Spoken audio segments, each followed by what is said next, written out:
idea es de presentarles en la próxima hora más o menos un panorama de América Latina, de 17, 18 países de la región, para explicarles cómo están los sectores cooperativos, qué composición tienen, cuántas instituciones, qué tamaño tienen, qué participación de mercado, y tratar de ubicar Colombia en este panorama latinoamericano. Primero vamos a ver un poquito el número de instituciones en América Latina. Y ustedes ven, bueno, allá no me llega el pointer, está allá. Que hay muchas cooperativas en América Latina. Estamos hablando de los 18 países que estamos mirando, un total de más o menos 6.200 cooperativas de ahorro y crédito, más otras formas que pueden existir, como en Colombia los fondos de empleados, cooperativas de aportes y crédito, que ni siquiera están en esas cifras. O sea, eso es como un mínimo de instituciones que podemos nosotros encontrar, detectar en América Latina, pero más allá de eso hay muchas entidades más de formas jurídicas parecidas o iguales o que no están ni siquiera en el radar del supervisor. Entonces estas cifras son como un mínimo de las cooperativas que uno puede fácilmente detectar. Pues aquí en Colombia hay los 2 bancos cooperativos y los 184 en la CES, más las 5 cooperativas financieras. Ahí por ejemplo no tocaría también en realidad considerar los fondos de empleados, que también desde mi óptica también son por lo menos semi-cooperativas, y también las cooperativas de aportes y crédito con un número muy, muy elevado. Ustedes ven aquí que hay países con un alto número de cooperativas como Brasil, en el caso de Brasil hasta natural, por el tamaño del país, la población, el PIB, que un número de más de 1.000 cooperativas de ahorro y crédito, o sea, ciertamente no es exagerado. Ahora la duda por sería si un país como Ecuador aguanta 900 cooperativas. Allá en Ecuador tienen un supervisor que se llama CEPS, que es nuevo, que existe desde 2 años, que es más o menos parecido a la CES aquí, o sea, vigila todas las formas de cooperativas y otras formas jurídicas del sector solidario, y ellos detectaron en un primer momento más de 1.000 cooperativas que ya bajaron vía fusiones más que nada al número de 900 y pico, pero aún así pues son muchas cooperativas y muchas de ellas pequeñas y probablemente no viables en el tiempo. Venezuela es un caso especial. El último dato oficial es de 2008, dato de la SUNACOP, Superintendencia Nacional de Cooperativas. Ahora es una superintendencia que desde mi punto de vista personal que no merece su nombre porque hizo muchas cosas de pronto, pero definitivamente nunca supervisión. Así que no hay ni datos oficiales sobre el número de cooperativas. Es muy probable que de estos 1.800 cooperativas, casi 1.800 subió a 3.000, 4.000 en algún momento, para después bajar. Las cooperativas realmente en funcionamiento en Venezuela hoy día, pues nadie conoce la cifra, pero si me obligarían de hacer una estimación, yo diría menos de 100. Pero eso es más el best guess, ¿eh?, que uno puede hacer en ausencia de datos. Pues, entonces, eso como consecuencia de que el gobierno de cierta manera de pronto abusó de la figura cooperativa para fines políticos, ¿no? O sea, fundar cooperativas como conductos de manejar fondos de gobierno hacia gente pues no tan lejano al gobierno. Entonces, sin movilizar ahorros, y obviamente eso no es una forma sostenible, viable en el tiempo, porque si solamente recibo fondos de gobierno, los distribuyo y además no recupero ni hago movilización de pasivos, pues eso no es una forma jurídica que me pueda funcionar. Entonces, pero el daño sí se lo llevó de cierta manera también la forma jurídica de la cooperativa, que ciertamente no experimentó mucho prestigio en los últimos años en Venezuela, ¿no? Pero eso es porque fue un cooperativismo mal hecho. En América Central, el Caribe, México, ya vemos, en general vemos cifras un poquito más bajos. México tiene un número muy alto, pero también se puede justificar por el tamaño del país, población. Claro, la duda es si, por ejemplo, en Guatemala o El Salvador deberían existir casi 400 cooperativas en cada uno de los casos. Ahí también estamos hablando de muchas cooperativas chiquitas en países chiquitos, con una con un poder económico también moderado. Igualmente en Nicaragua hay un problema tal vez semejante al caso de Venezuela, pues no tan drástico, que de cierta manera hay una conexión en parte bastante directa entre el cooperativismo, o parte del cooperativismo y el gobierno, que siempre tiene sus dos lados, que no fue tan brutal, digamos, como en el caso de Venezuela, pero no deja de ser un problema desde mi óptica. Ahora en Colombia de pronto tienen el otro extremo, que hay menos conexión entre el gobierno y el cooperativismo, el sector solidario. De pronto pues hay que buscar ahí en este caso en esos casos un equilibrio. Si miramos participaciones de mercado, ahí vemos que Colombia está en el rubro del intermedio. Colombia, entiendo que la participación del sector es más o menos 3,5 puntos de lo que tienen los bancos. En el caso de Colombia, si uno agrega cooperativas de ahorro y crédito, financieras y Banco Meva, ¿no? Eso está encima del promedio latinoamericano. El promedio de todo eso está en 1,2%, ok, 1,2%. Si hay algunos países donde está muy alto, porque Brasil está en 1,0, 1,1, y Brasil, como van a ver más adelante, explica la mitad de todo lo que tenemos, más que la mitad de todo lo que tenemos en América Latina es Brasil, más que la mitad, ¿no? Entonces la participación de mercado de Brasil hasta cierto punto me determina también el promedio de la región. Y en la región hay algunos países que tienen participaciones de mercado muy altos. Costa Rica tiene 10,0%, Ecuador tiene como 16% y Paraguay también 16%, sin contar secciones de ahorro y crédito de las cooperativas multiactivas en Paraguay, que son muy importantes para el país. O sea, ya igualmente como aquí hay la forma jurídica de la multiactiva, por ejemplo cooperativas agrarias de soya, de carne, leche, en el Chaco por ejemplo, que tienen grandes secciones de ahorro y crédito, y el supervisor pues un poquito, tal vez a diferencia de aquí, tolera un poquito más esa forma jurídica, operacional de la multiactiva, ¿no? Porque es la forma tradicional de allá, y de pronto en esas zonas muy remotas como en el Chaco tampoco tendría mucho sentido de atomizar esas estructuras. Pero bueno, eso es también un poco juicio de verlo. Pero hay países donde el sector cooperativo representa una muy buena gran parte del sector financiero. Claro, estamos hablando solamente de activos de balance, o sea, el impacto económico social de las cooperativas se subestima. Si veríamos esto en función del número de cuentas, número de créditos, porcentajes de la población económicamente activa y todo, el cooperativismo representa mucho más que esto, y representa también mucho más que 1% a nivel regional. Ahora vemos que los grandes países están aquí en este rubro en realidad. Por eso, eso es lo que determina el promedio latinoamericano, sobre todo Brasil, también México, tienen volumen mucho, como van a ver. Argentina, pues después de la caída de como 30 bancos cooperativos a lo largo de los últimos 20 años, que no solamente el Banco Credicop, si no considero el Banco Credicop, que sí es grande, vamos a ver más adelante también, el porcentaje es debajo del 1%. Curiosamente también en Chile, y algunos de ustedes van a saber que la cooperativa más grande de América Latina es chilena, Copiuch, después vamos a ver las cifras, pero aún así en Chile el sector no tiene más que el 1%, mucho menos que el 1% del mercado. Eso se debe al hecho de que en Chile no hay mucho más cooperativas, o los que hay son chiquitas, y que el sector financiero chileno es bastante grande. Y Uruguay, desde la caída de la cooperativa COFAC hace unos 8 años, pues ahí los totales de activos son bien bajos. O sea, miren por ejemplo Uruguay, todas las cooperativas de Uruguay en este momento representan 265 millones de dólares activos. Eso para un país como Uruguay, que tiene orientación de izquierda y una larga tradición cooperativista, pues no es mucho, ¿no?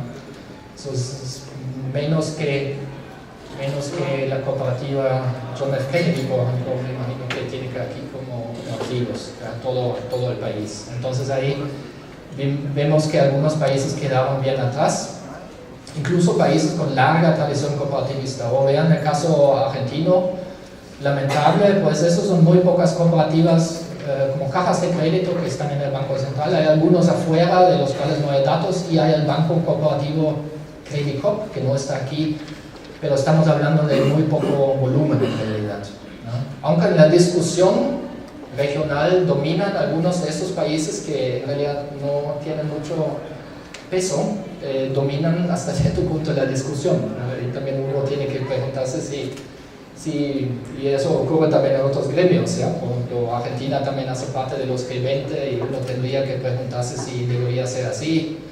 Uno aquí tenía la expectativa en Colombia que podría superar o alcanzar y superar Argentina en el corto plazo en términos de PIB denominado en dólares. Eso ahora con el tipo de cambio pues quedó un ejercicio un poquito más difícil, ¿no? Para el futuro.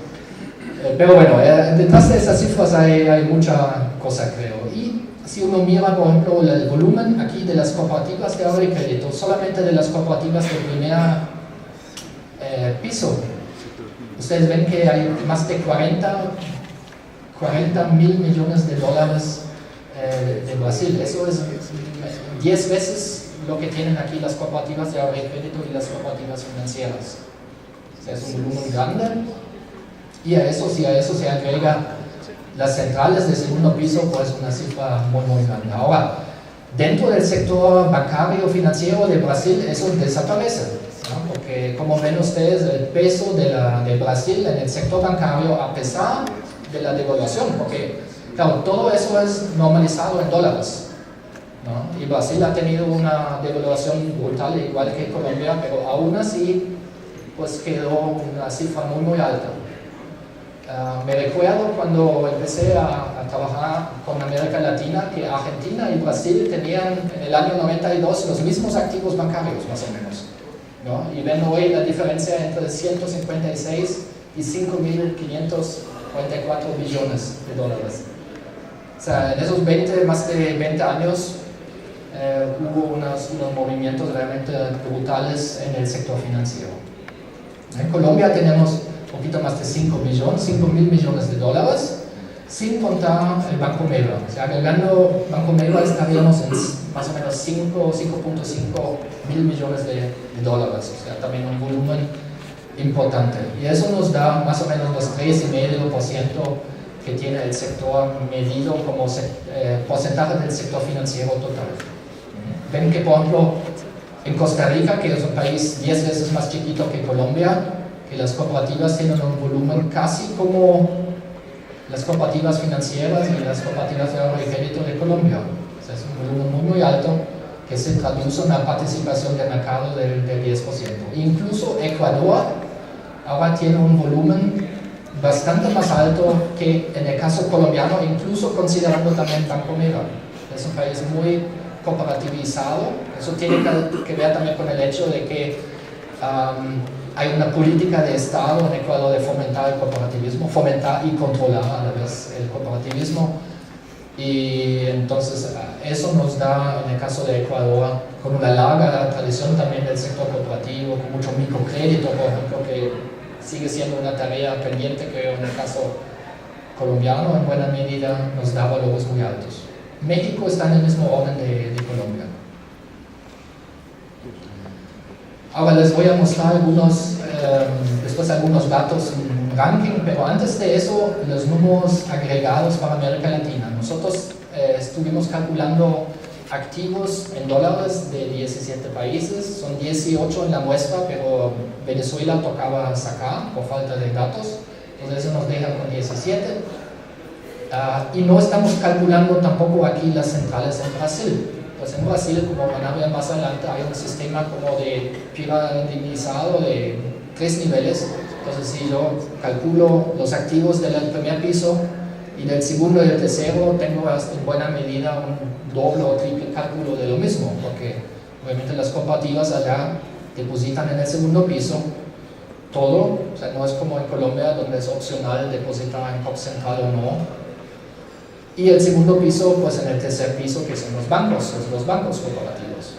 Entonces miremos Ahora, en esas cifras agregadas solamente el primer piso, si calculamos eso, 50% del total latinoamericano, solamente calculando las cooperativas de base, son de Brasil. ¿Ya? Tenemos como 6.100 cooperativas, sin calcular nuevamente el caso de Venezuela, y la participación de mercado 1.2%. Nuevamente, si calculamos eso como asociados, como porcentaje de la población económicamente activa, número de créditos, número de cuentas, lo que quieran, el impacto económico social es mucho más grande que los 1.2, pero bueno, yo personalmente soy muy de números, porque tengo formación de econometrista, entonces algo se me pegó. Y yo creo, bueno, es una forma un poco de pronto seca de verlo, pero también realista a la vez, porque también en los discursos con el gobierno también es importante ver esas cifras o enfrentar esas cifras.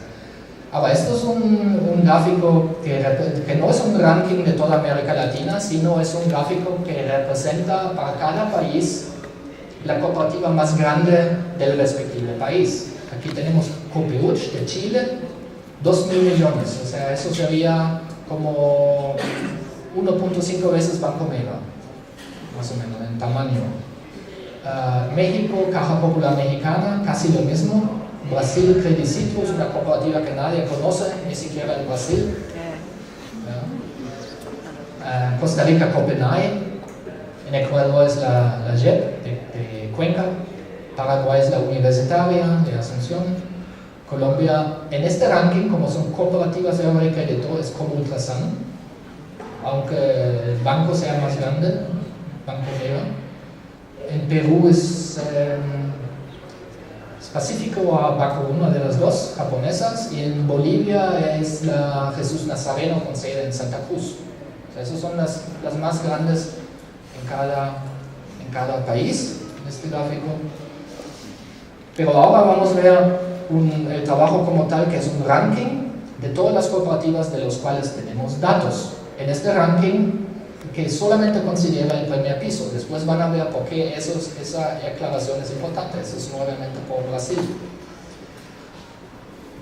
No consideramos entonces cajas centrales, pero tampoco bancos. Por ejemplo, Banco Mega no está en este ranking, sino en otro que les muestro por separado. Los bancos cooperativos tengan la forma jurídica de la cooperativa, como Banco Central, o tengan la forma jurídica de la cooperativa, están en otro ranking que vamos a ver más adelante. Solamente cooperativas con más de 10 millones de dólares activos, y hay que considerar que no todas las cooperativas de ahorro y crédito reportan datos en América Latina. Todavía hay países donde el supervisor no tiene idea de las cooperativas que está o debería estar vigilando o regulando, ¿verdad? Ni el supervisor publica todos. O sea, hay algunos países que cuando reciben datos de todas las cooperativas, pero no los publican todos, de manera que nosotros como DGB tampoco tenemos acceso a ellos. Nosotros tomamos los datos de los supervisores que son públicos y tomamos datos de federaciones, fondos de protección de depósitos del sector, etcétera, todo lo que se puede recibir, pero siempre hay un cierto universo de muchas cooperativas, pero son chiquitas, que aquí no entran. Todos los activos son al 31 de diciembre y todo en dólares. Y como son en dólares, pues en el último año pues, hubo un movimiento brutal de tipos de cambios. Este movimiento no favoreció, por ejemplo, las cooperativas en Colombia, porque aunque hayan crecido en términos de pesos, en términos de dólares, descrecieron o se quedaron más o menos quietos, ¿no? Y otros países devaluaron menos o devaluaron antes, como México, por ejemplo, y un país que devaluó muy tarde en realidad era Colombia, ¿no? Cuando Brasil ya había devaluado dos años. Entonces aquí el impacto vino bastante tarde, bueno, junto con el impacto del petróleo. Entonces, todo en dólares. Puede ser que los crecimientos en monedas nacionales eran espectaculares, pero al final viéndolo en dólares no tan buenos. Eso es un ranking que pueden bajar de la página web de DGB, pues les muestro dónde. Entonces, yo no sé si se alcanza a ver, atrás más o menos, están medio adivinando. Entonces, esto es el ranking realmente de América Latina. Toman el este renglón, el primer renglón con las cifras. Lástima que ya no, pero se ve, ¿no? Aquí nuevamente COPEUCH de Chile, ¿no? La cooperativa de los empleados de la Universidad de Chile, cooperativa que debe tener ahora como 45, casi 50 años de vida, 2.000 millones de dólares activos, cooperativa grande. Caja Popular Mexicana, la segunda, y después viene Credit Citrus de Brasil. Después les voy a hacer un comentario al respecto. Es una cooperativa de vínculo hoy día abierto en el estado de São Paulo, pero no en la ciudad de São Paulo, a 5 horas de carro de São Paulo, en una zona de caña de azúcar y fabricantes de naranjas, de jugo de naranja. Es una cooperativa pues grande, también más o menos del tamaño del Banco Meva. Copenhague, Costa Rica, ya anda por más de 1.2 mil millones en este momento. El tipo de cambio en Costa Rica muy estable, en 520 colones, desde mucho tiempo, y eso ayuda a que en dólares las cooperativas de Costa Rica son bien arriba, ¿no? Aquí tienen Copenhague, hay Copeante y hay Copeservidores. O sea, entre los primeros 10 de América Latina hay 3 de Costa Rica, de un país pues muy chiquito, que no solamente tiene que ver con el tipo de cambio, sino también con el hecho de que, igual como por ejemplo, Ecuador, en Costa Rica desde 40, 50 años hay una política de Estado de fomentar el sector cooperativo, ¿no? Y esta política se tradujo también a cooperativas grandes. Bueno, después vienen muchas cooperativas de Brasil, obviamente, y la primera colombiana. En este ranking nuevamente es de cooperativas de ahorro y crédito, no es de bancos, ¿no? Ni de cajas centrales. Es la financiera como Ultrasan, 430 millones más o menos. Es la primera de Colombia. La más grande de Ecuador, bueno, pues la JEP, está aquí, más de 800 millones.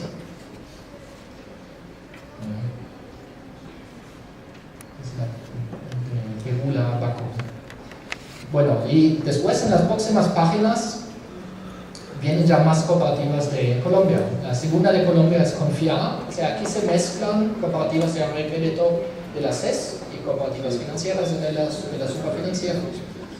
Aquí está Confiar de Medellín, la John F. Kennedy de Medellín, Codema, ¿verdad? Todos andan como por 250 millones más o menos, aquí tienen las cifras exactas. Después viene Cotrafa, cooperativa financiera también, Credit Servia,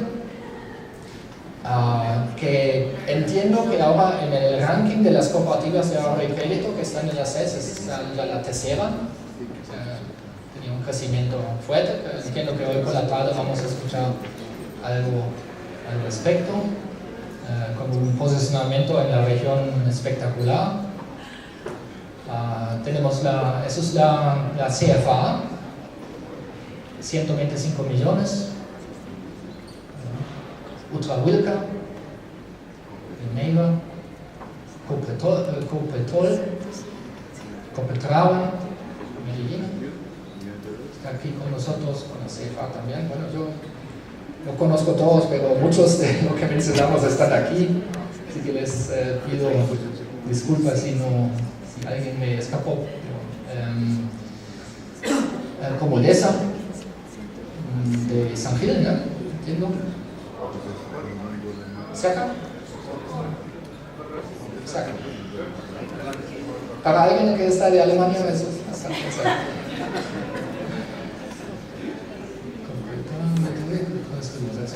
Fin Comercio, Copetraes de Bogotá, ¿no? Eso es Progreso, Coprofesores, Colanta Ahorro y Crédito, después de la decisión, también tamaño bueno ya.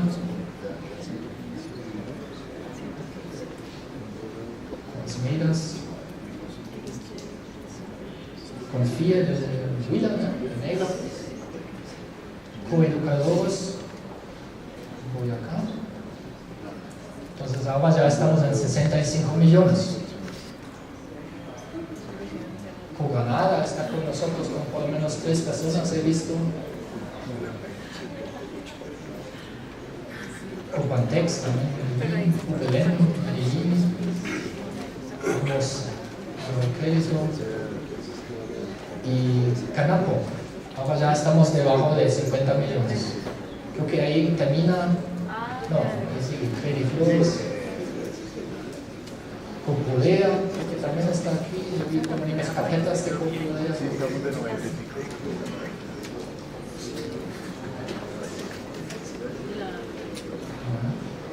Contento también está aquí, lo he visto. Y ¿qué más? Cofisam, creo que también está con nosotros. Cofisam, de Garzón, con gente de Villavicencio, creo, ¿no? Reafam, de Granada/Medellín. Microempresas, Medellín, tampoco conozco todo. Bueno, ahí termina después el ranking sigue, son 30 páginas. ¿No? 30 páginas de 35 cada uno, más o menos 1000 cooperativas que tenemos en el ranking. Nuevamente, no es un ranking completo de todo lo que hay, pero aspiramos que sea un ranking completo de lo que haya disponible, de varias fuentes, de federaciones, supervisores, fondos de protección, bancos centrales, supervisores especializados, todo eso entra allá. Ahora, hace poco hicimos un ranking que a mí personalmente me gusta mucho porque tiene otra óptica. ¿Qué óptica tiene este ranking? Mapea las cooperativas con su porcentaje, con su peso que tienen en el sector financiero nacional. Ahí ustedes no ven ninguna brasilera, por ejemplo, ninguna mexicana. ¿Por qué? Los sectores financieros brasileños, mexicanos son muy grandes. Entonces, como cooperativa tendría que ser gigante para aparecer allá. ¿Ya? Aquí la que más peso tiene en su sector financiero nacional es Copenhague de Costa Rica, más o menos 2,5 casi, que ya es un peso importante, ya es un jugador importante en el mercado financiero nacional, a diferencia de la gran mayoría de las cooperativas, ¿no? Que desde la óptica de su peso en el sector financiero son chiquitos. Igualmente Copeservidores o Copeande, también la tercera de Costa Rica. Bueno, las tres son del mismo perfil. Sede en San José, Costa Rica, actúan a nivel nacional, pero con cierto peso en el valle central de Costa Rica y trabajan más que nada con el sector público, con funcionarios públicos y familiares. Había un vínculo, pero todavía los servidores públicos son el gran peso. Claro, Costa Rica también tiene un sector público grande. Ahora, el día que el Ministerio de Educación deja de pagar salarios, ahí sí complican las cosas. ¿No? Y eso una vez pasó, se atrasaron 2-3 meses con pagos, eso se traduce después muy rápidamente en morosidad. ¿No? Ahora los tres están diversificando. La JEP de Ecuador, Universitaria de Paraguay, por ejemplo, si ustedes están en Asunción y preguntan a alguien en la calle por la cooperativa universitaria, la va a conocer y va a saber dónde queda el edificio de ellos. Les va a mandar a decir, queda para allá. Hagan lo mismo en Brasil, ¿no? Con Credicitos en São Paulo, y les van a preguntar qué es Credicitos. Nunca lo deben haber escuchado, de pronto una persona en 10,000. ¿No? Y lo mismo pasa un poco también en México con la Caja Popular Mexicana, tal vez no tanto como en el caso de Brasil, pero en todo caso estas cooperativas tienen en su entorno un impacto mucho menor, son mucho menos conocidos y tienen mucho menos participación que por ejemplo cualquiera de estos. Aquí está Copalianza, la cuarta de Costa Rica. Tenemos 4 de Costa Rica en el ranking de 10. Jesús Nazareno, igual. Y tenemos 2 de Paraguay, Universitaria y Comecipar. Comecipar es de médicos. Aquí otra de médica de El Salvador. Entonces, ese es el top 10 de las cooperativas con su peso en su respectivo sector financiero nacional, que me parece un ranking muy bonito porque muestra que el peso que tienen las cooperativas, ¿no? Ahora, eso es un cuadro, le metimos mucho trabajo, pero al final de cuentas, en el ranking de la DGB, o sea, en las 30 o 35 páginas que tiene, están solamente el 16% del total de las cooperativas, que son más o menos 1000 y pico, ¿ya? Pero estos 16% explican el 93% de los activos. Significa que tenemos el gran grueso de los activos ahí en el ranking, aunque la gran mayoría de las cooperativas el número está fuera, pero significa que hay muchísimas cooperativas chiquitas en América Latina, y lo que preocupa es que sobre todo hay muchísimas sin datos disponibles. De pronto, de esos 4000 a los cuales no tenemos acceso, que son 2/3 del total, de buena parte de ellos el supervisor tiene datos, ¿no? Después vamos a ver las cifras como que tiene el supervisor, pero de buena parte de ellos también no hay ningún dato en ningún lado. Entonces uno recién se entera que existen en el momento que quiebran o que no saben, que no pueden devolver depósitos, porque es típicamente el momento pues que algo las cosas andan mal desde mucho tiempo antes, pero en el momento que se manifiesta esto, que si no hay supervisor que les mide el pulso y la solvencia y todo esto, pues tampoco uno puede saber si están bien o mal.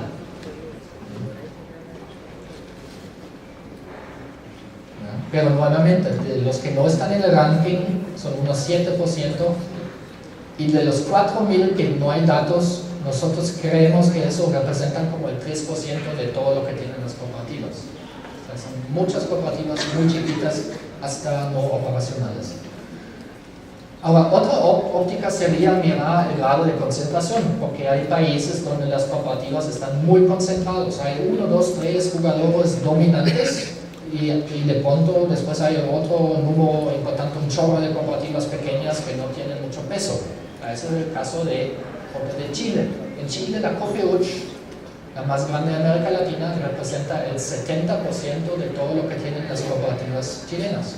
Entonces, todos los demás representan el 30%. ¿Ya? Y si tomo los primeros 3, estoy en 85%.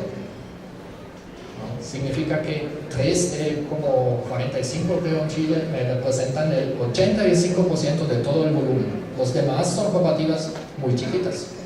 ¿No? Eso después vamos a ver qué implicaciones tiene en la supervisión. ¿No? En este contexto, Colombia es más bien un caso de concentración muy moderada. Aquí hay cooperativas grandes como Mega, pero nuevamente Banco Mega no está en este ranking, como está el banco. Si miro las demás cooperativas de ahorro y crédito y cooperativas financieras, son cooperativas en parte grandes, pero no son dominantes. ¿Verdad? Esto creo que es una cierta tranquilidad pues, para el FOGACOP, porque si el FOGACOP tuviera riesgos grandes, ¿verdad? Y de pronto FOGACOP estaba más preocupado en las épocas con, yo no sé, de cuando Jurisco y la Comeva estaban todavía dentro del FOGACOP con riesgos individuales muy grandes, que son muy difíciles de diversificar, porque si una de estas grandes entra en problemas, es muy difícil que el fondo o todos los demás lo puedan rescatar. Pues ahí me imagino que la preocupación del FOGACOP, además siendo una institución más o menos joven todavía, está festejando cumpleaños esos días, pero joven todavía, con poca acumulación de fondos en esta época, pues la preocupación era mayor.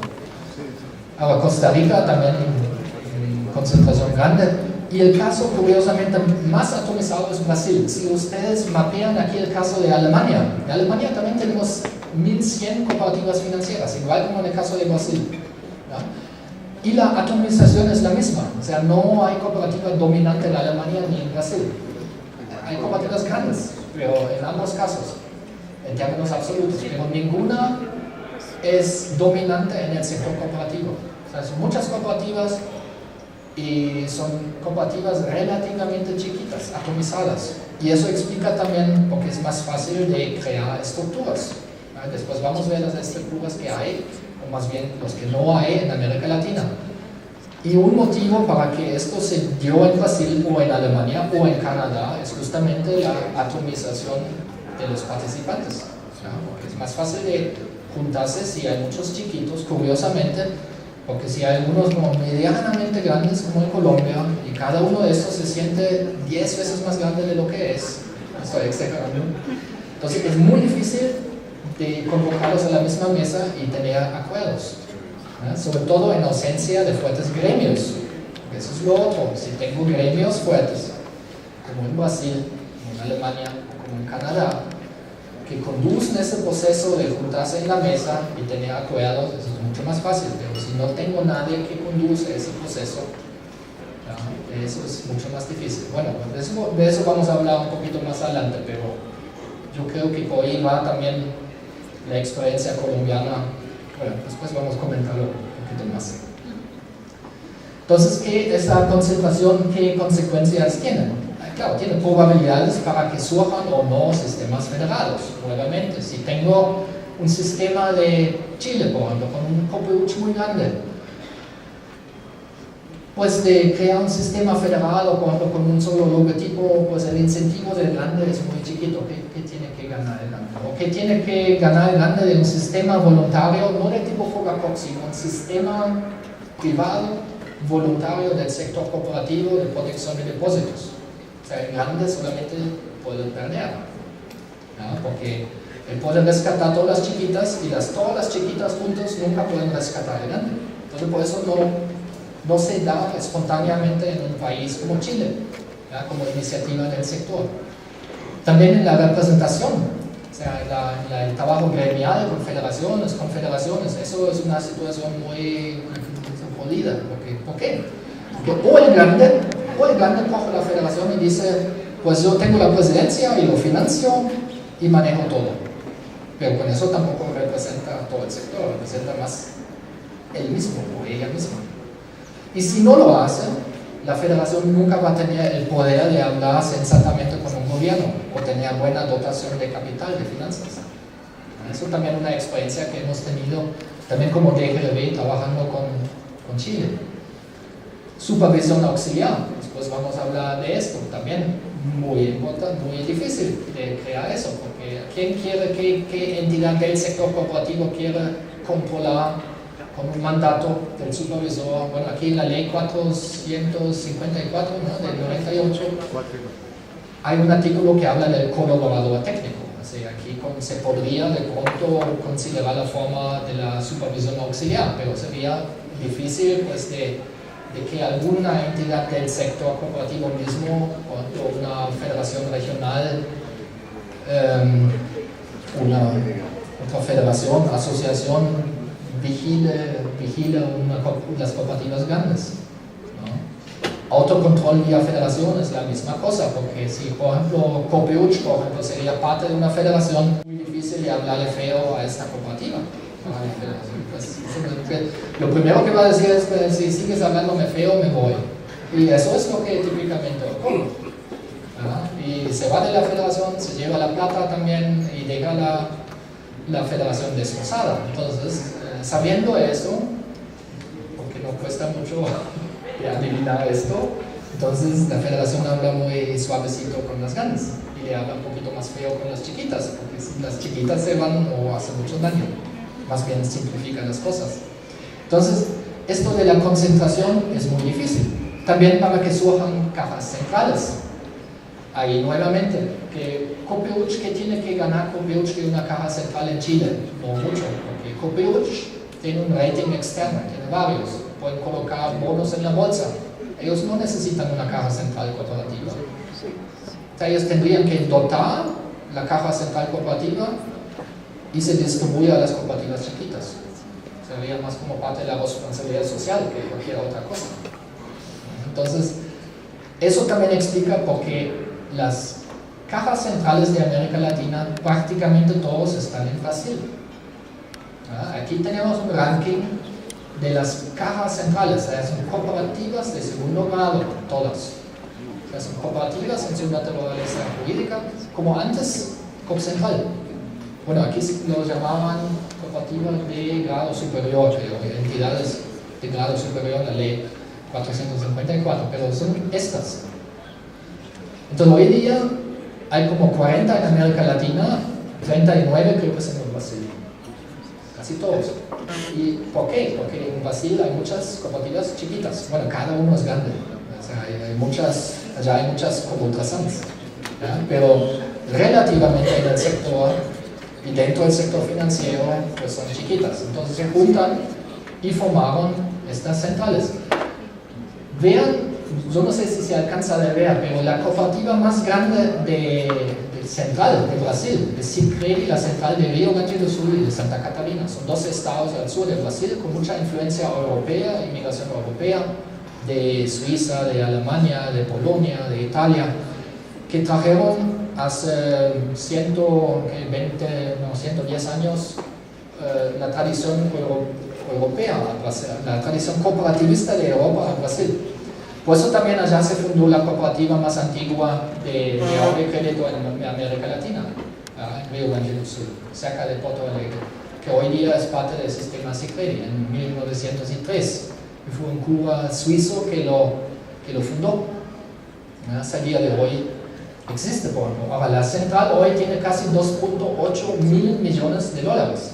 Eso es 2 veces Banco Meva y es más grande que la cooperativa de primer piso más grande de América Latina. Es mucho más grande que Copilch. Uno no lo tiene en la pantalla, uno siempre dice cuál es la cooperativa más grande de América Latina. Copilch, no, pues sí, primer piso sí, pero segundo piso estaríamos hablando aquí de la central de Sicredi, que solamente es uno de los sistemas de Brasil y solamente en 2 estados. Entonces hay muchas centrales más de buen tamaño.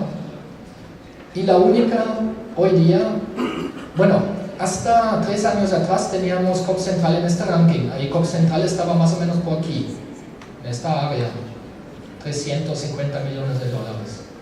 ¿No? Pero ahora tenemos Banco COP Central en el ranking de los bancos, ahora lo van a ver. Y la única que no es de Brasil es Financop, de Ecuador. Como 110 millones de dólares activos, tiene 120 cooperativas asociadas. Ahora, dentro de un sector con 8 billones de dólares activos, 100 millones no es mucho. O sea, eso es un poco también el síntoma aquí en Colombia. Un sector grande que podía potencialmente tener un segundo piso fuerte, pero por falta de acuerdos de pronto en el sector no se dan los volúmenes como en Brasil. En Brasil tampoco se dan espontáneamente, ni en Alemania, sino es que hay acuerdos en el sector escritos que estipulan normalmente porcentajes mínimos de lo que deben mantener las cooperativas en su propio segundo piso. ¿Ya? Y ese porcentaje en el caso de Sicredi es 40% de los depósitos, o sea, es un montón. En el caso de Sicredi, 35%. En el caso de Financop, todas las cooperativas grandes que antes eran en la supervisión bancaria, por ley se tenían que afiliar, pero la ley no dijo cuánto deben mantener allá. Entonces, sí se afiliaron, pero de pronto lo veían como un, no sé, como algo muy opcional de tener plata allá o no, o solamente pedir el crédito cuando lo necesitaban. O sea, tampoco hubo en el pasado una reciprocidad. En el caso de Brasil sí. Hay reciprocidad, obligo a la cooperativa afiliada al sistema de Sicredi o de Sicop de afiliar en el sistema, de aportar en el segundo piso, pero cuando necesitan plata también reciben. ¿Ya? Lo mismo en Alemania. Eso es un dar y un tomar. ¿Ya? Si solamente saco y voy a la caja central cuando necesito liquidez, pero nunca deposito allá, pues que no va a funcionar. Ahora, ese es el modelo de Brasil. Aquí tenemos las cooperativas de bases singulares, como dicen allá. Hay cooperativas centrales. O sea, en total hay en Brasil, bueno, aquí hay 36, bueno, hay 35 centrales. No todos están aquí, porque hay centrales que están afuera en otras confederaciones. Incluso hay como 200 cooperativas que no pertenecen a ninguna central. No es obligación del Banco Central, que controla las cooperativas en Brasil, de afiliarse a una central.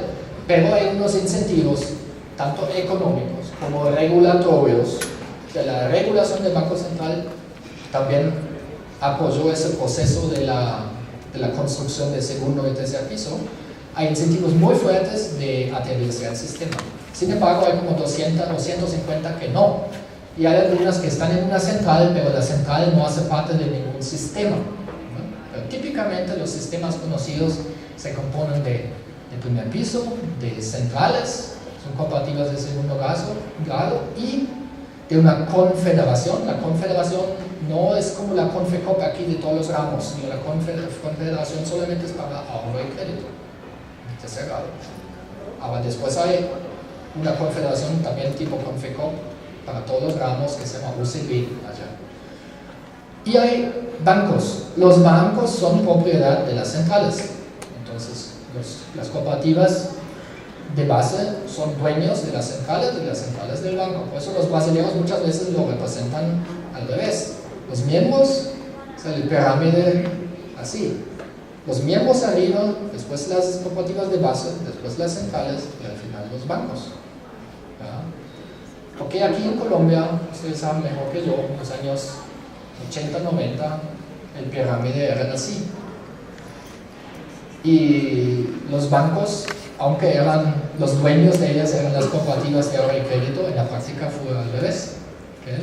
Los bancos le mostraron supuestamente el camino a las cooperativas de ahorro y crédito, violaron el principio de subsidiariedad, hicieron competencia a ellos. Esto en Brasil es prohibido. Ninguna de estas centrales puede abrir sucursales que no sean exclusivamente para atender a las cooperativas que pasan. Ninguna de estas atiende personas naturales, ni los bancos. Es un esquema 100% subsidiario. Segundo y tercer piso solamente hace lo que el primero no puede por regulación o que no debería hacer por escala. Estrictamente, eso es subsidiariedad, ¿no? Que aplicamos también en Alemania, que se aplica en Canadá. Las centrales no trabajan con el primer piso. Muy importante. Ahora ese es el ranking que les mencioné de los bancos cooperativos. ¿Qué llamamos bancos cooperativos aquí? Bueno, son entidades que tienen licencia bancaria. Pues hay en América Latina también algunos bancos que no son bancos. Por ejemplo, en El Salvador los bancos de los trabajadores, en Brasil el Banco de la Mujer. O sea, eso no son bancos, se llaman bancos. Yo no sé por qué no lo prohíben, pero, o sea, el nombre, porque no prohíben usar el nombre de banco a una entidad que no tiene licencia bancaria, pero existen 2, 3, 4 países donde hay esas formas. Aquí tenemos entidades que tienen licencia bancaria, de punto limitado, con no todas las operaciones, pero son bancos. Pueden ser cooperativas en su forma jurídica o pueden ser sociedades anónimas en su forma jurídica. Últimamente a los supervisores les gusta más la sociedad anónima. Es muy difícil convencer hoy día a un supervisor de autorizar cooperativas como forma jurídica de un banco. Por eso a mí personalmente me sorprendió que la Superfinanciera de Colombia autorizó funcionamiento como para COP Central como cooperativa. O sea, me parece muy bien, pero fue una sorpresa en realidad, porque lo normal es esto. O sea, los nuevos salen como sociedades anónimas. Banco Bica también es reciente. Banco de la producción de Bancop de Paraguay también es reciente, y bueno, ya existía cuando el sector lo tomó. Aquí, por cierto, el Bancop el COP no es de cooperativa, sino es Banco de la Producción. Pero los dueños del Bancop de Paraguay son las grandes cooperativas multiactivas menonitas, muchos de ellos del Chaco y de otras regiones del país. En esos dos países, Honduras y Paraguay, tenemos hoy día esa discusión de la subsidiariedad. Que nosotros como DGB podríamos mandar a cualquier persona de ustedes allá para hacerles un gran trabajo de ilustrar, ¿verdad?, qué pasa si uno viola el principio de subsidiariedad. Estamos diciéndoles que se deberían concentrar en el segundo piso.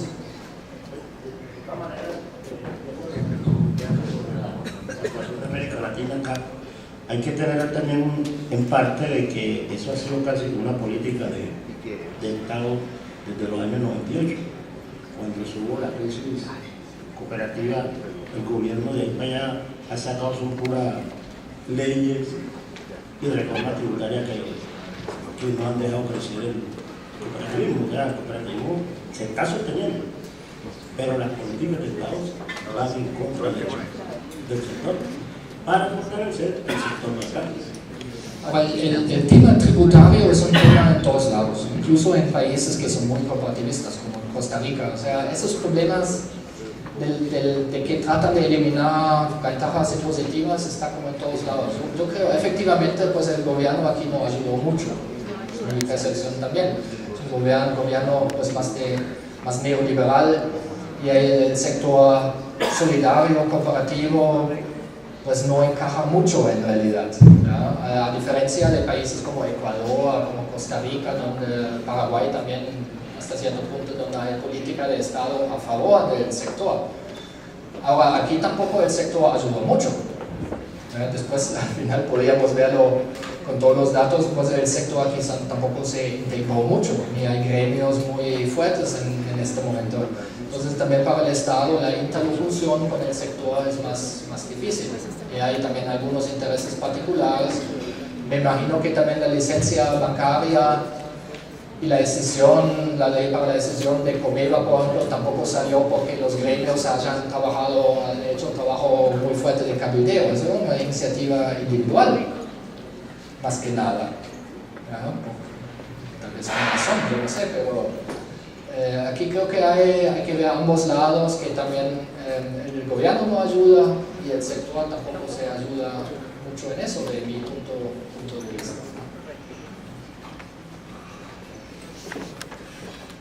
Miren aquí los tamaños, casi 11 mil millones, eso es más de 5 veces la cooperativa más grande de América Latina. O sea, ya eso es casi 10 veces Banco Meva, poco menos. Entonces aquí en Brasil claramente hay volúmenes sumamente grandes. Y también en Argentina el Banco Credicop.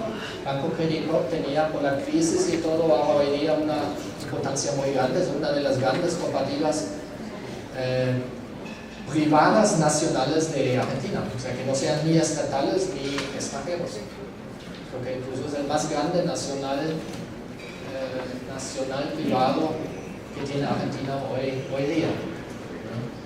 Solo que fuera del Banco Credicop pues hay muy pocas cooperativas importantes. Ahora, ¿cómo funcionan esos modelos federados que trabajan en el famoso red? Sistemas como Sicredi, Sicop, Unicred también, hay uno que se llama Ancosol. Hay más sistemas, pero los que más suenan, los dos más grandes son estos dos. Tienen centralización financiera, ya les mencioné el porcentaje que ellos colocan en el segundo piso, tercer piso. Tienen cajas centrales, bancos cooperativos, el sistema totalmente subsidiario. Usan el mismo logotipo, la marca unificada. Eso puede ser bueno o puede ser malo. Claro, sí. Siempre el peligro en eso es que haya unos malos usando la misma marca que de uno, pues por eso el sistema debe tener mecanismos de control y de sanción muy fuerte, porque si no, no puedo permitir que todo el mundo use el logotipo. Tienen procesos y manuales todo estandarizado, productos estandarizados, la publicidad lo hacen a nivel central, igualmente en Alemania. O sea, si yo voy a Medellín y tengo volantes de todas las cooperativas en la calle, cada uno va por su lado y pautan en el radio y no sé qué, cada uno por su lado, pues puede ser que funciona la cooperativa, pero un esquema eficiente del sector en su conjunto no es. Las formas más eficientes son pues de juntarse y comprar de pronto espacio en televisión y pagar todos conjuntamente algo. Claro, una publicidad de ese tipo no podía aportar para una cooperativa individual, sino para el sector, la idea cooperativa, podía fomentar cultura, comprensión cooperativa en la población. Pero eso también es muy importante. En vez de solamente aportar, yo te doy el 7% sobre un CDAT. Y el otro da 7.2. Y además con eso implementan también la competencia. Bueno, eso vamos a ver ahora. La tecnología, muy importante. Todos estos del Sicredi o el Sicop usan un solo sistema. Bueno, uno el Sicredi y otro el Sicop. Ambos son hechos en casa. Eso también me parece muy importante. O sea, ninguna compra, no sé, ¿qué podría ser? Pero uno de los grandes internacionales o de la India bueno, Sicredi hasta cierto punto se apoyó incluso en proveedores de la India, Pero al principio son productos hechos en casa y ellos dominan los productos y son dueños del código fuente, del core. Y es un solo core, no como en Colombia, donde los 180 y algo cooperativas de ahorro y crédito deben trabajar con, yo no sé, 60, 80 diferentes sistemas de producción. Muchos hechos en casa y muchos no son muy buenos o escalables con el crecimiento que ustedes tienen. Y casi todos ustedes tienen, si son caseros o comprados afuera, mucha dependencia de sus proveedores. Y yo no sé si aquí hay cooperativas muy chiquitas, pero he puesto que hay cooperativas en Colombia que no tienen un responsable de la TI en la casa, sino trabajan de pronto con un estudiante de tecnología, de ingeniería de 13 años, 4 años, y si el estudiante tiene exámenes y no puede venir, todos están cruzando los dedos que no pase nada con el servidor, y por las dudas la clave del servidor está con un papelito pegado atrás.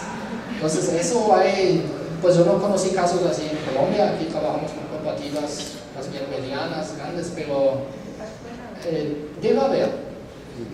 Si no es en ahorro y crédito, es en aportes y crédito. Entonces, hay una dependencia, incluso de cooperativas grandes, eso sí, supo algunos casos que tienen una dependencia muy grande de sus proveedores externos. Y si quieren crear, por ejemplo, un nuevo producto, el proveedor les dicta las condiciones. O si ellos quieren participar en otro sistema de pagos o tarjeta de débito, pues el proveedor les dice, no, eso te sale 80 millones, que es un trabajo de 2 semanas, 3 semanas, 4 semanas o 4 meses, les dice. ¿Quién sabe? Uno no entiende de esto. De pronto es un trabajo de media hora. De pronto. Uno no entiende mucho de eso y uno depende de esa empresa, uno está dispuesto a aceptar muchas cosas, en costo y tiempos. Entonces, eso es uno de los grandes problemas, me parece, en Colombia.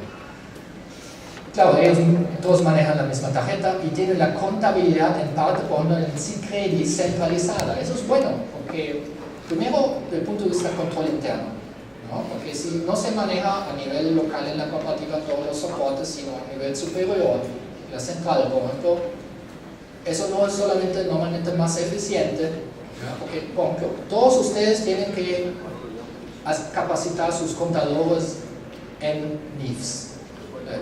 Yo me imagino que es un trabajo traumático, no hay casi nadie que entienda eso y que lo pueda enseñar, y los que saben, pues tampoco están muy inclinados a trabajar con cooperativas porque tienen clientes que pagan mucho mejor. Entonces, eso, por ejemplo, sería típicamente una función que uno podía elevar a otro nivel, capacitar, no sé, organizado por alguien, unos 20, 30 contadores expertos en NIFs que hacen la contabilidad de, no sé, 30 cooperativas, ¿no? Y resuelven al mismo tiempo muchos problemas también de control interno. O sea, no solamente es más eficiente, sino también desde el punto de vista del control, porque claro, del nivel local yo necesito posibilidades de pronto de trabajar con soportes pues no tan óptimos como deberían ser, como decirlo así. Entonces, esto lo resolvió mucho problema en el caso de Brasil. Capacitación, la misma cosa. O sea, aquí, claro, hay muchas asociaciones regionales, algunos son más activos, otros menos, pero todos los esfuerzos de capacitación son dispersos aquí al final. Muchas cooperativas compran de proveedores privados de capacitación por muy caros, pero ellos dicen, pues yo no voy a esperar hasta que la Confecop o el Banco Central o no sé quién me saque el curso sobre tal cosa. Entonces me busco un proveedor particular, lo contrato y me enseña y me pasa la factura. Bueno, funciona de alguna manera, pero no es eficiente. La supervisión también del Banco Central de Brasil se apoya en las centrales como supervisores auxiliares, eso tampoco aquí es una opción. Y también el cabildeo es mucho más fuerte. La OCB, la Organización de Cooperativas Brasileñas, con sede en la capital, en Brasilia, es la única confederación de cooperativas fuerte en América Latina. La única, con gran margen, que tiene un buen edificio, no le digo porque es edificio, sino porque tienen un edificio, una estructura representativa en Brasilia, una buena zona, cerca de las entidades políticas que tienen personal idóneo y tienen estructura y obviamente el presupuesto de hacerlo. Igual como en el caso de Colombia, ellos se apoyan en entidades estaduales, o sea, hay como 24 OCEs, organizaciones cooperativas estaduales, ¿no? De Bahía, de São Paulo, de Rio Grande do Sul. Entonces eso es una estructura buena para hacer cabildeo con el gobierno de Brasil. De hecho, ellos lograron mucha cosa en los últimos 15 años en Brasil. Hay un fondo de protección, FGCOP, que es del sector, o sea, no es como el FOGACOP, sino este fondo es del sector para el sector. Aquí el FOGACOP es creado por ley, o sea, manejado por el Estado. Allá es el sector que lo administra. Esto sería, si no fuera por el FOGACOP, hasta el día de hoy no tendrían ustedes un seguro de depósitos, ¿ya? Porque aquí no hay esta voluntad de juntarse y crear un fondo, porque fijo, los grandes aquí se quedan afuera. 15 minutos. ¿No? Y hay incluso una entidad muy joven de auditoría, es de tercer grado, es una cooperativa de tercer grado que hace la auditoría, pero auditoría de calidad. Aquí la revisoría fiscal es totalmente dispersa. Cada uno contrata el que quiera. Algunos contratan unos buenos, otros contratan unos baratos, otros contratan unos familiares. Entonces, hay de todo. Uno no sabe, un supervisor también aquí no sabe hasta qué punto puede confiar o no en el dictamen de pronto de un auditor o un revisor fiscal, porque son muy diferentes en su calidad, ¿no? Y si uno deja eso al libre juego de las fuerzas del mercado, pues típicamente cooperativas también en Brasil eligen el más barato, ¿no? También en Brasil existen esos casos. Hemos tenido casos en centrales donde contratan un auditor para los 20 cooperativas de una central, y el auditor se mete en una sala en la central y le dan todos los balances de los 20 y los mira y firma todos en un par de días y nunca entró en la cooperativa. Pues también esto existe en Brasil. En Brasil también existe todo lo que hay aquí, ¿eh? Solamente que al final de cuentas, pues si resumo todo, agrego todo, ahí se da otra estructura en Brasil. Ahora, el caso más normal, sin embargo, es que no hay un sistema financiero cooperativo. Aquí hablamos de sistema, yo no sé, aquí es hasta cierto punto es un sistema, pero lo que convierte un sistema en el sistema, sean las entidades de segundo piso, no tanto el marco jurídico, sino entidades en el nivel meso, ¿no? Intermedio, como el Banco Central, el FOGACOP, pues es estatal. Ese tipo de entidades existen, ¿ya? Pero por lo menos los que son del sector no son muy fuertes, ¿ya? Porque la base no lo apoya desde mi punto de vista lo suficiente.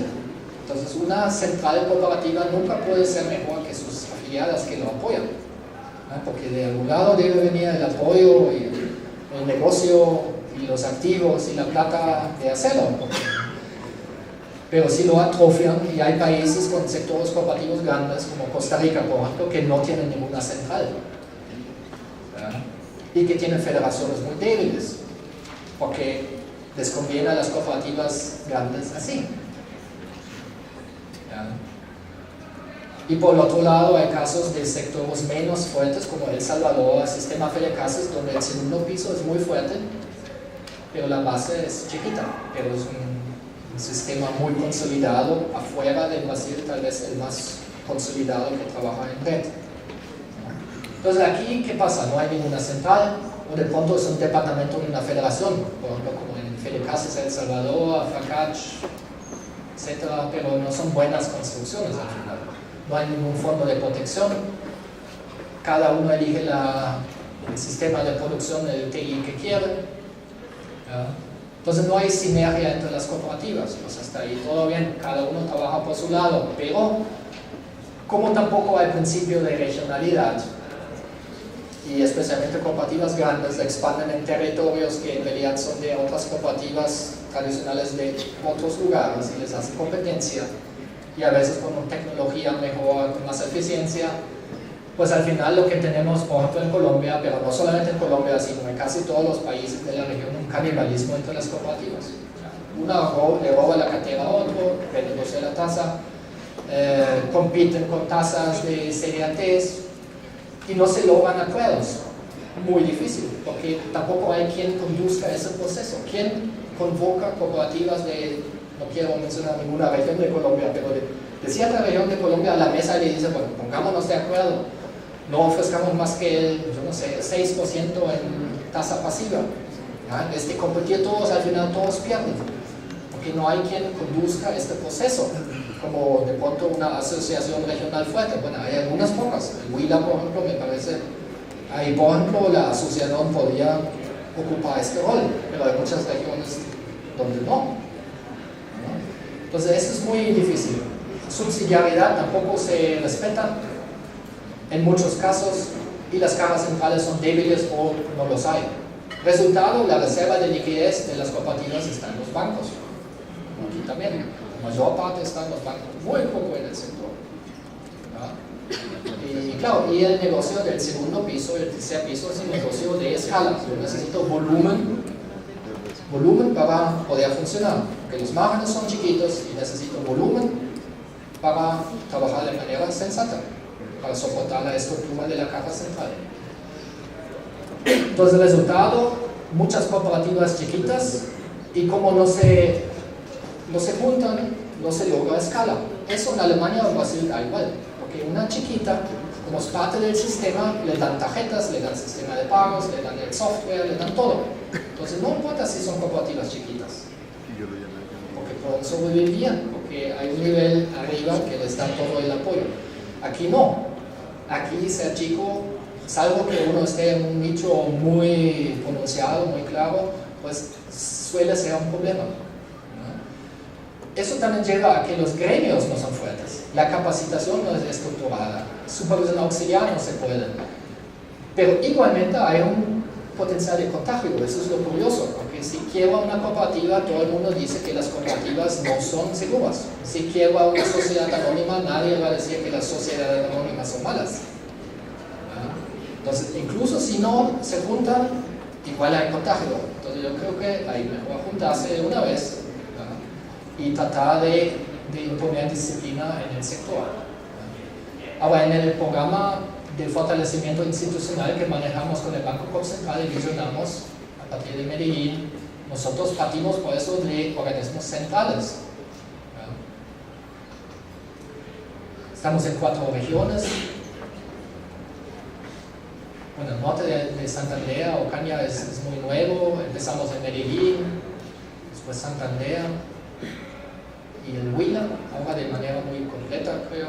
Trabajamos allá y muy bien. O sea, personalmente me gusta el esquema de integración del Huila. Yo creo que eso sería algo bonito, algo bueno, donde se coopera. De pronto no como en Canadá o Alemania, pero ya es diferente de otras regiones, creo. Y ahí implementamos herramientas de planificación, microscore para automatizar microcrédito, tanto rural como urbano, indicadores financieros, control interno tipo COSO, balance social corporativo, y estamos por implementar o ajustar al inicio del otro año un sistema de costeo tanto de agencias como de productos. Y eso es algo totalmente nuevo, puesto que casi ninguna cooperativa en Colombia tiene eso. De hecho, hay muchos bancos que no lo tienen. Porque la decisión, por ejemplo, sobre nuevos productos, o colocar o no un cajero, o crear un nuevo producto de captación, no sé, el ahorro navideño, esas son decisiones del gerente totalmente empíricas, por experiencia. Pero muchas veces no se sabe si esta decisión, la creación, la eliminación de un producto crea valor para la cooperativa y los asociados o si destruye valor. Porque lo único que se ve es si al final del año queda plata o no, pero uno no sabe muy bien pues, de dónde viene. Entonces este sistema ya lo tenemos como 15 cooperativas de Ecuador, y eso es porque allá lo exige el supervisor. Y allá lo exigen porque claro, el gobierno de izquierda quiere saber controlar tasas y comisiones. Entonces les gusta saber de dónde vienen los costos, y qué costos se pueden justificar y cuáles no. Pues aquí hay algo parecido con la tasa de... Pero va un poco en esa dirección. Bueno, son las cooperativas que participan en el programa nuestro. Nuevamente, la clave para nosotros es trabajar con las entidades centrales del sector. Bueno, aquí tengo un par de detalles de los totales del sector. Vemos en los últimos 10 minutos un poquito de supervisión, porque claro, todo eso de trabajar en red o no trabajar en red tiene mucha implicación para el supervisor, y estoy mirando también un poquito el FOGACOP. Yo entiendo que el FOGACOP también asumió ciertas facultades y funciones de supervisión que no le gusta. Bueno, sí, eso es un tema, yo sé que fuerte, mejor no me meto en eso, pero pues alguien lo debe hacer, eso sí es claro, que todos coincidimos en eso. Tal vez un comentario un poquito al lado, ¿ya? Alguien lo debe hacer. Alguien lo debe hacer, y yo sé que el sector, buena parte del sector a veces está muy orgulloso de pronto de tener mucha influencia sobre la supervisión o no. Yo creo que eso es como pues estar en colegio y el profesor les da a todos una nota 10 y todos se alegran, pues, pero claro, ayuda en este año, pero a veces es mejor tener un supervisor muy encima y exigente, porque con eso todos crecimos, ¿verdad? Y que es exigente y nos exige un proceso continuo de mejoras y buenos indicadores y todo eso, y un supervisor, creo yo personalmente, distante también del sector. Supervisores, como también en Paraguay, en el INCOP, donde el sector tiene injerencia directa en la composición del directorio. Claro, ese es otro tipo de supervisión, si el sector mismo tiene mucha influencia. Pues aquí no funciona de esta manera, pero bueno, ustedes saben mejor que yo cómo funciona aquí, no me voy a meter. Entonces, ¿cuál es un poco la convicción nuestra como DGB? Bueno, todo el mundo debe ser vigilado, y lo mejor sería si un supervisor especializado, como tipo Superfinanciera de Colombia, vigila a todo el mundo con las mismas reglas, o reglas pues adaptadas, pero un supervisor pues especializado. Eso no se puede, por ejemplo, tampoco en el caso de Colombia, porque hay demasiadas cooperativas. Entonces, ¿cuál es la salida de esto? Una supervisión auxiliar, donde el Estado, como en el caso de Brasil, el Banco Central delega a las centrales ciertas funciones de supervisión, o en el caso de México, al Fondo de Protección de Depósitos. En México comenzó con las federaciones regionales y sus comités regionales de supervisión. Eso no funcionó. ¿Por qué? Porque era libre decisión de cada cooperativa a qué federación afiliarse. Entonces, cada cooperativa, sobre todo las malas, se afiliaron a federaciones que eran malas. Y más lejos, mejor. O sea, sería como aquí una cooperativa de Cali se afilia a una federación en Ocaña, porque dice, bueno, así mejor me quedan bien lejos y no van a venir, los pasajes caros, vienen 2 veces al año para mirar, hotel caro de pronto, entonces se liberan de la supervisión, y entonces claro, hubo una competencia para abajo en la calidad de la supervisión. Eso no funcionó. Hoy día estandarizado, quedó a nivel nacional con un fondo de protección, esto sí funciona, ¿no? Pero ahí también en ese esquema de supervisión auxiliar muchas trampas, pues. O uno podría decir el supervisor que fiscaliza las cooperativas grandes nomás, ¿ya? Y esto puede funcionar hasta cierto punto. Por ejemplo, si ven el caso de Chile, por ejemplo, en Chile hay 5 cooperativas en la Superfinanciera de allá, y hay como 40 en el Ministerio de Economía, el DECOP, que es como la CES de aquí, ¿no? Entonces, con los 5 en la Superfinanciera, ya tengo el casi 90% de los activos ya resueltos. Claro, ahí funciona. ¿Cuál es el problema? Hay sistemas que no son tan concentrados, y lo otro es por qué el Estado permite que haya un mejor control en una grande que en una pequeña. Porque el ahorro de un asociado que tiene, no sé, $1,000 en una cooperativa, o 500 o 100, tiene el mismo derecho de calidad de supervisión como un depositante en una cooperativa grande. Entonces es un problema también ético o moral de cierta manera, pero es práctico, eso sí. Ahora, ¿Cuáles son los tamaños críticos para la supervisión? La cooperativa más chiquita en la superfinanciera aquí tiene 65 millones. Yo no sé si esa cooperativa está aquí, pero bueno, ustedes saben mejor o no si eso es un tamaño sensato para estar en la superfinanciera. Yo apuesto que 10, 15 funcionarios en esa cooperativa solamente trabajan para cumplimiento para la superfinanciera. Es un trabajo pesado, mucho trabajo, mucho costo, muy exigente, pero hay que tener tamaño para soportar esa presión regulatoria, creo yo. Como Costa Rica, la más chiquita en la SUGEF, superbancaria, 6 millones, eso es demasiado chiquito. La SUGEF en Costa Rica exige, por ejemplo, cumplimiento con estándares COVID para la TI. Ninguna cooperativa, tampoco la más grande, lo cumple, ninguna. Y la más grande tiene más de 1.000 millones. ¿Qué va a tener esta de 6 millones? Ni tiene un informático propio. Entonces, también hay que ver tamaños sensatos para estar o no estar en la supervisión bancaria, ¿no? Semibancaria.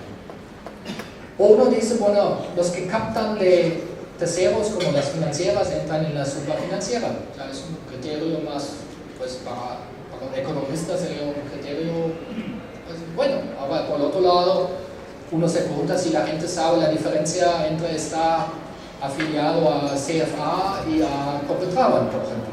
¿Ya? Uno capta de terceros, el otro no. Tamaños muy parecidos, están en la misma ciudad, hacen un negocio parecido, uno capta de tercero y el otro no. ¿Ya? Entonces, sea como sea, la regla que uno conduzca, hay inconsistencia. Uno puede hacer lo que uno quiera, por eso finalmente llego a la conclusión, mejor todos en la supervisión, pero especializada y todos con las mismas reglas de pronto adaptadas diferente a la normativa bancaria. Entonces, pero son temas muy difíciles. Lo otro sería mejorar las entidades como la CES. Antes sobre de la CES era ¿cómo se llamaba? El departamento del DANCOP. Entonces, claro, del DANCOP a la CES, eso era un cambio fuerte. Entonces el DANCOP me imagino que no hizo ningún tipo de control. De hecho, ellos tenían fomento y control a la vez, y fomento y control hacia a la vez, pues de todas maneras es como imposible, por lo menos crea conflictos de interés. Entonces eso hicieron en Chile, Colombia, con el INCOP en Paraguay y la CEPS ahora hace 2 años en Ecuador. Entonces con eso ya puedo fiscalizar un mayor número de cooperativas. Si uno mira la distribución de los 6.100 cooperativas sobre las formas de supervisión, vemos que solamente una minoría está en la superbancaria. Aquí está la CFA. Aquí están las cooperativas brasileñas. Están en el Banco Central, pero el Banco Central delega a las cooperativas centrales como supervisores auxiliares. Igual México. Por eso hay tantas cooperativas aquí. Aquí están la mayoría de ustedes. Supervisión tipo CES. Y aquí, eso es la columna que, claro, que nos preocupa. Hay muchas cooperativas que no tienen control. O sea, donde de pronto hay un instituto de cooperativas tipo DANCOP, antes de aquí, que dice, claro, si uno los pregunta, dicen, sí, hacemos control, hacemos supervisión, pero muchas veces no tienen ni idea del número de cooperativas que funcionan en el país. Menos los balances, menos miran indicadores, menos hacen un tipo de supervisión in situ, off-site, muy difícil. Si uno por el otro lado lo mira los activos, y los activos totales de las cooperativas que vimos son 85.000 millones de dólares. O sea, eso es el universo que tenemos en América Latina en este momento en las cooperativas de ahorro y crédito, sin contar centrales y los bancos. O sea, con bancos y centrales estaríamos en tipo que tal vez como 120.000 millones, todo el sector cooperativo financiero. Pero sin contar ellos, 85. Ahora, ningún control público, solamente tienen 8.000, como 10% de los activos. Ya es una cifra mucho menor. Si uno mira solamente el número de entidades, uno se asusta. Bueno, igual eso tampoco es un buen número. O sea, 8.000 millones de dólares activos sin control público Una parte de esto tiene algún control privado, por ejemplo, por parte de federaciones que hacen autocontrol. Fedecasas, Vakanzstellen, pero no es lo mismo como control estatal. Bueno, con eso termino. ¿A tiempo? ¿Sí? Entonces, ahí se puede meter en la página web de